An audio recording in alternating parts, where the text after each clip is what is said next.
all those dungeons that you get when you're leveling up, right? You usually get 6 or 7, maybe 10 of them, all little interesting things to break up the monotony of doing the grind. What if when you reach the level cap and you started to unlock the next version, the hard modes, the heroic modes, the mythic modes, they would just be the same dungeon again, right? Just toned up a little bit. No. In Final Fantasy XIV, instead, what they decided to do is sequels.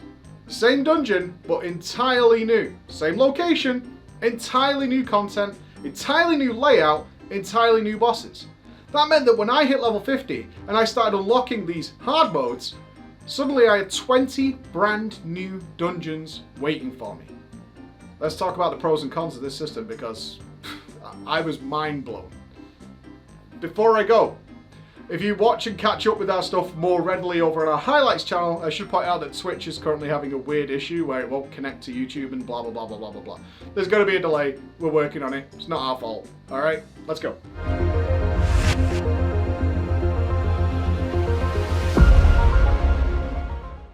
I was utterly mind blown to discover that when I got hard modes, my WoW brain kicked in and immediately thought, oh, it's the dungeons we did while we were leveling, but the higher version, right? Because that's what I'm used to in an MMO, is just getting the base leveling version, and then they turn it up at the end so you have more dungeons in order to collect your endgame gear. But no, that's not what Final Fantasy XIV did. In fact, they did straight story sequels to the events that happened in those dungeons while you were leveling up. This was fantastic. In fact, it is something I asked for during the Shadowlands because it seemed like such a perfect opportunity. During the Shadowlands Alpha, I put out a video pointing out that Necrotic Wake is fantastic, but we have cleansed this, and in the story we have dealt with the problems happening in the Necrotic Wake. It would be so good and so much easier, and I didn't ask for much here, is if they then came back to that dungeon at a later date after more of the main story had unfolded,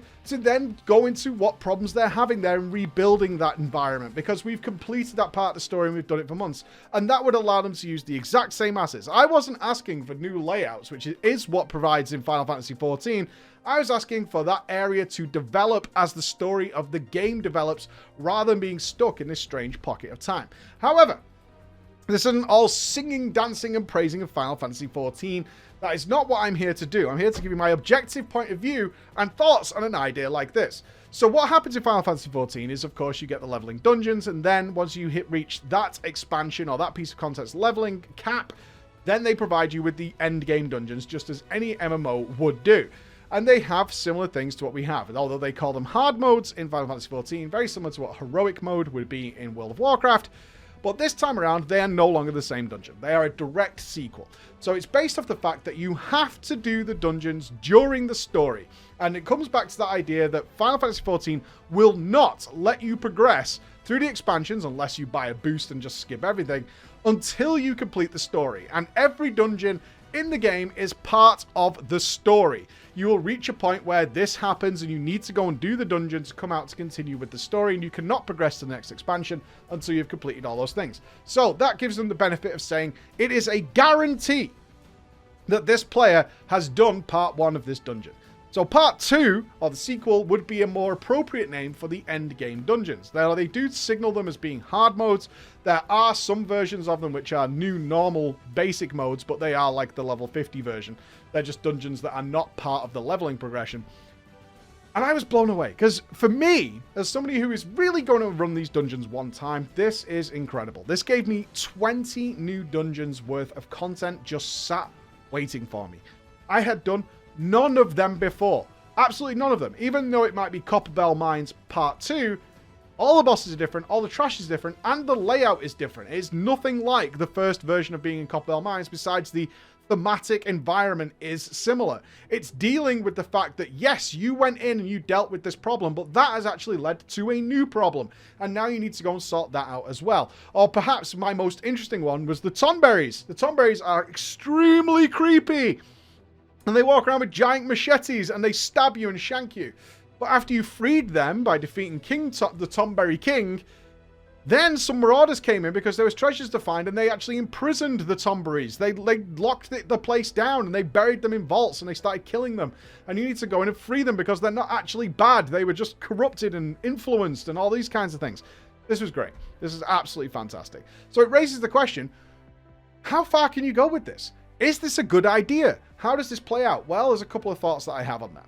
Firstly, it seems a shame that the original version in a harder form does not exist, at least from what I can see right now during the endgame of A Realm Reborn.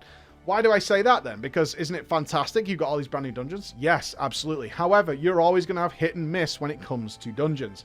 Every single time. There are going to be many occasions where the first normal version was better and more interesting and more fun, and you would have more likely or been happier to see a harder version of that one alongside its Part 2 counterpart. Dungeons are incredibly subjective when it comes to MMOs. Some people will absolutely love a certain dungeon while you think this dungeon is the worst. You hate the theme, you hate the music, you hate absolutely everything about it. But then there's another guy who absolutely adores it. And what you have is that same situation. Is I was very much looking forward to rerunning certain dungeons because I enjoyed Part 1 so much. It was my favorite dungeon, or one of my favorite dungeons. But then going into the Part 2, incredibly disappointed because the first one was so much better in my eyes. Where you could definitely see the opportunity to say, here's Part 2. That's fantastic. However, we also have Part 1 as well. And I'm sure many people will run into this scenario where, oh, yeah, I loved that dungeon. And then I did the one that's the farmable bit. And this is the important bit because the Part 2 is the farmable piece of content. That's the piece of content that you'll be doing to farm gear if you were still in that expansion. So if they did it with the Shadowlands, it'd be the same thing there. So let's give a simple example to our World of Warcraft viewers. The Necrotic Wake. Some of you might love Necrotic Wake, but then later in the game, they bring out Necrotic Wake Part 2. You dealt with the problems in Necrotic Wake 1. Now you have to go back to Necrotic Wake and see what's happening there and any problems they're dealing with. And you don't like that version as much. However, Necrotic Wake 1 has been disabled. It's no longer available, which means there are definitely pros and cons to this system. Overall, my point of view is that this was fantastic. And now it's fantastic from the point of view of somebody who's going to run these dungeons one time. And there are dungeons already. I've run every single one of them I can so far, every single hard mode dungeon. And what I could say without a shadow of a doubt is I like some much better in their normal mode version. And I didn't enjoy the Part 2 version anywhere near as much, which meant me leaving that craving in my belly. Was like, I wish we had the normal version in the more hard mode version. That would be super cool. But what a fantastic system, regardless of the obvious pros and cons that come with a system like this. Incredible. To hit this point and just be like, hey, here's 20 dungeons. Like, these are all brand new dungeons. Go ahead, have fun, have at it. I've never had that experience in any MMO at all. And I was bewildered that they went to the lengths of actually saying, because you did this during the story, we're actually going to give you a Part 2 to the story to keep it going. And we're also going to bring back characters that you may have met in Dungeon 1 while you were level 10 or whatever. And we're going to bring them back in a really interesting way. Let's just say for our Final Fantasy XIV friends out there, the return of Edda as a character was... I was so happy. I was so happy. I think it was only 3 days ago I was talking about how I wished Edda would return.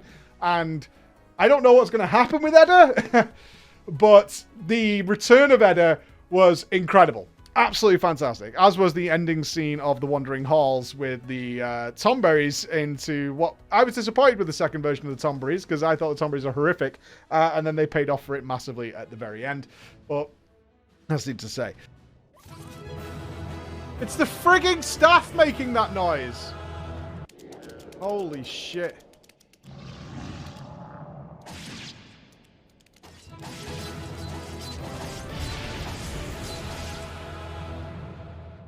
What the fuck was that? Holy shit. Yo, that got dark so quickly.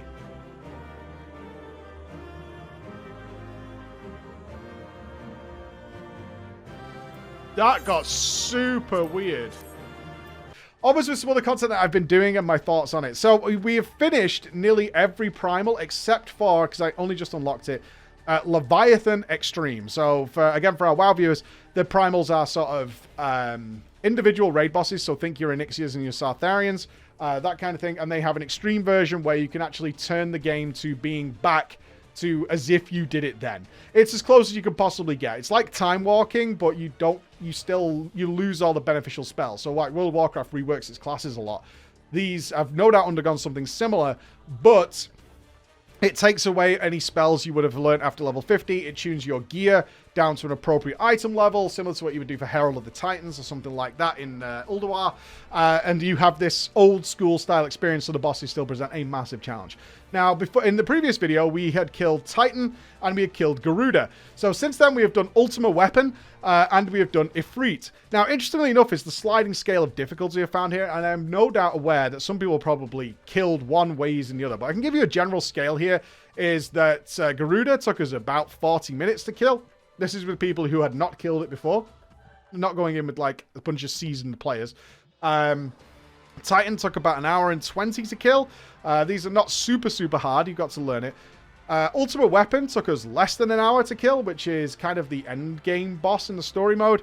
Ifrit, however, took 6 hours. That was a monster to kill. An absolute beast of a fight to learn and to get down. And brought back that the soul pumping, the blood raging through your veins feeling of progress to get that done. But now we've done that, of course, another one is open, which is the Leviathan Extreme, which was a primal boss that hadn't even unlocked in the story until later in, I think it came later in a Realm Reborn's patches. So I am super excited to see what happens with that, because as I mentioned in the previous video, you could see that the budget increased, you see that the game raised popularity, you can see that more money came into the game and they started to do more of what they wanted to but couldn't on the original budget, especially after rebuilding the game.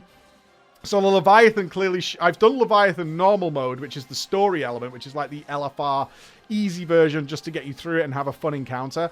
I've done that, and it already raises a ton of questions as to what this thing happens to have on Extreme. So that's what I wanted to talk about today, is just the utterly mind-blowing experience of having it dawn on me. Is like, oh my god, they've redone every single dungeon. It's like, yep, absolutely. And also the sheer joy of managing to kill Ifrit on no minimum item level and no echo, all the restrictions, you know, to bring it back to its sort of original form as good as it could be, which has been incredible. So this journey still keeps trucking along. Heaven's Ward, I keep getting mocked because I keep thinking like Heaven's Ward's going to be a few days away, and that day keeps pushing further and further away because there's so much more for me to do, but I'll get there, and that's what I promise to you guys. There you have it. Like, overall, this is definitely a pro of a situation. Doesn't always work, and certainly I'm more beneficial as you guys would be, because this is old content. You're not likely to farm it or run it more than once, therefore it's kind of idyllic. It's about as perfect as it could be. But it can have its problems if it's something you're going to be stuck in for a while. I'm interested to see how this plays out as we move into the later expansions. The next things I want to check out are the coils raiding. I haven't done that yet. I've done most of the extremes. I'm now looking to get into the coils before we move on to Heaven's Ward. So stick with me for that, and I'll see you in the next video. Bye, guys.